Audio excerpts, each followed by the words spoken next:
A menos de una semana de que se destapara la colusión entre CMPC y SCA, nuevamente surge la siguiente pregunta. ¿Cómo el directorio de una empresa no fue capaz de detectar un cartel dentro de su estructura operativa? Queremos ver la posible respuesta analizando cómo funcionan las mesas directivas en Chile y por eso nos acompaña Gonzalo Larraguibel, socio fundador de Virtus Partners. Gonzalo, muchas gracias por estar en Agenda Económica. Hola Nicolás, ¿cómo estás? Gracias por la invitación. Bueno, la gente se preguntará por qué Gonzalo Larraguibel está hablando con nosotros de esto, porque sacaron este libro, El funcionamiento de los directores en Chile, ¿qué piensan los directores? Y la pregunta es, ¿qué pensarán los directores de las empresas ahora que hay un nuevo caso de colusión y donde el presidente de CMPC, Eliodoro Mate, miembro del directorio de CMPC, dice que fueron engañados?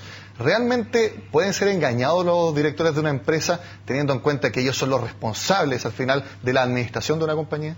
Bueno, mira, antes de entrar en el caso particular, la motivación que tuvimos y antes de que hubiera esta coyuntura, este es un tema que venimos desarrollando en Virtus Partners por muchos años y junto con Board, que lidera Alberto Echegaray, quien es el presidente, además junto con Adolfo Ibáñez y Ernst & Young, nos propusieron hacer este análisis a principio de año. Lo que decidimos es entrevistar a los propios directores.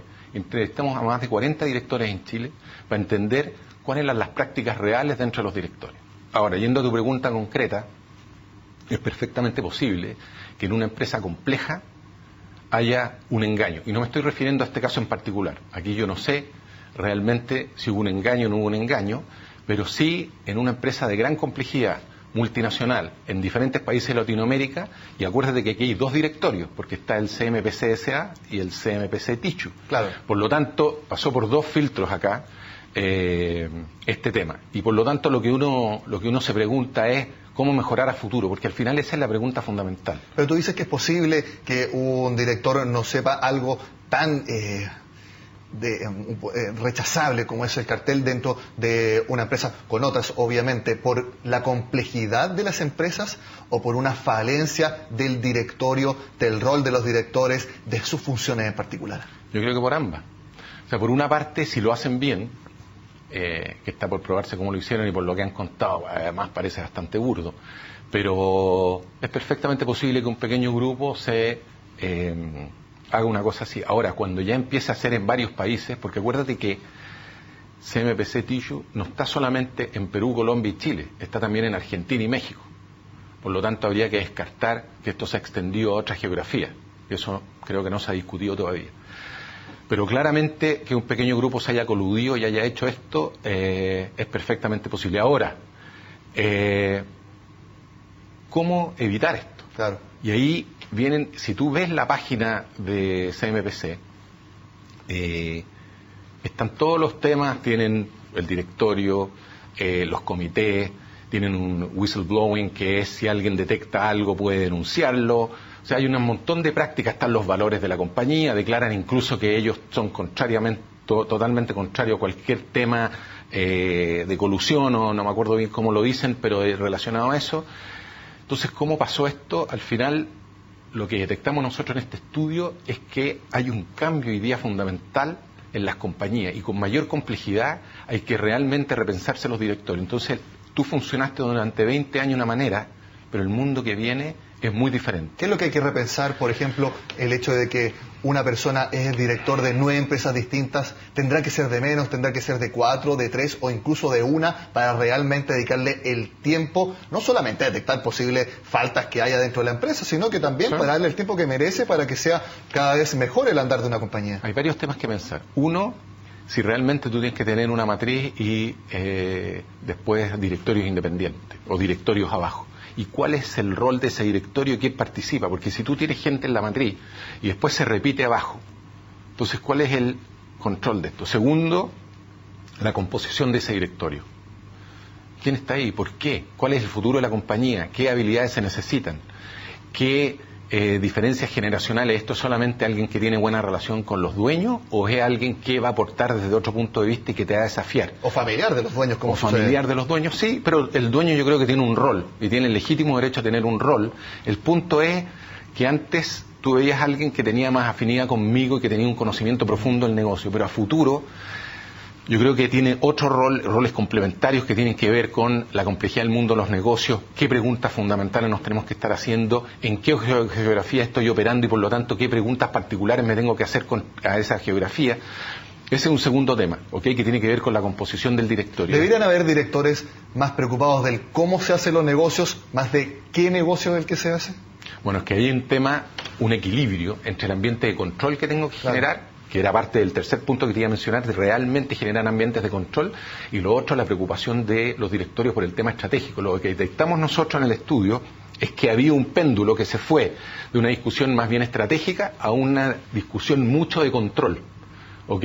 Y por lo tanto, este equilibrio entre el control y la estrategia es fundamental. Pero para eso tengo que tener otros temas. ¿Qué incentivo le pongo a los ejecutivos? Porque suponte, ándate por la línea de si esto lo hicieron un pequeño grupo, ¿por qué hicieron esto? Quizás porque tenían un stock options al final de año dependiendo de las metas, tenían bonos, quizás esos son los incentivos. Y además en una compañía, producto de consumo, donde la participación de mercado y el precio es algo fundamental y por lo tanto es algo que uno está discutiendo permanentemente. O sea, si yo me mantengo ahí en el tiempo, ¿qué fue lo que los motivó a hacer esto? Entonces, hay muchas preguntas hoy día que están inconclusas, pero claramente fortalecer el ambiente de control, ver el tema de los incentivos y si ocurre un problema, porque aquí el otro tema está, si ocurre un problema, bueno, ¿qué haces tú ahora? ¿Cómo se fueron estos ejecutivos de la compañía?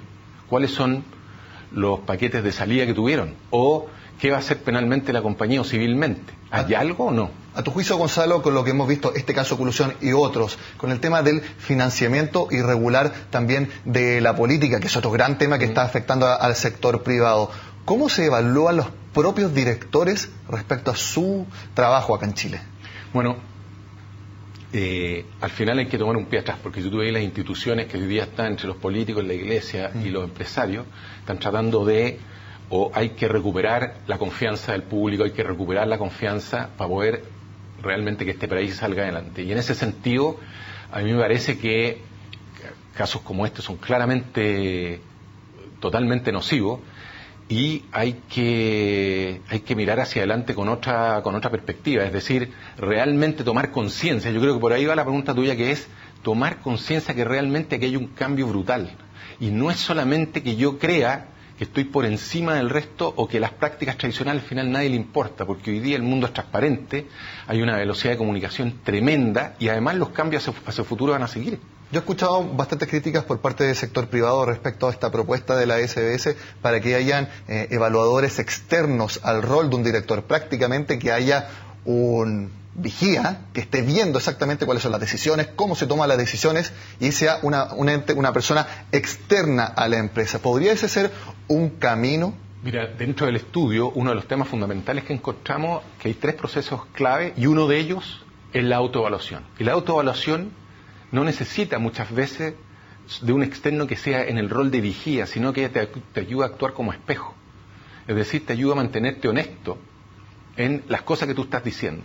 Y segundo, yo encuentro válido que hay una superintendencia que a veces ocupa más modelos externos de los que podría haber y podría adaptarlos más a Chile, pero la autorregulación sola es muy difícil de que ocurra. Y por lo tanto tiene que haber alguien que ponga reglas y que haga que las reglas se cumplan y que además si se violan hayan sanciones importantes y efectivas. ¿Ok? Porque si no estamos hablando aquí de que cualquiera puede hacer algo y no va a tener sanción. Entonces, yo creo que es fundamental al final tener entre un regulado y gente que tome conciencia, que los empresarios tomen conciencia y hagan el cambio. Y para eso yo creo que hay que incorporar otros talentos, porque el mundo está cambiando. Exactamente, la idea es que entre los directorios hay una variedad de personas que vean el negocio y también personas que estén controlando efectivamente lo que está sucediendo, y eso lo vemos con este caso como Colusión, que es muy, muy necesario en nuestro país. Gonzalo Larraguibel, socio fundador de Virtus Partners, muchas gracias por estar en Agenda Económica. Gracias a ti. Que estés bien. Bueno, y con este análisis de los desafíos, de las falencias y también las cosas que hay que corregir en los directorios de nuestro país, terminamos la agenda de este martes. Como siempre, los invito a que sigan con nosotros en CNN Chile.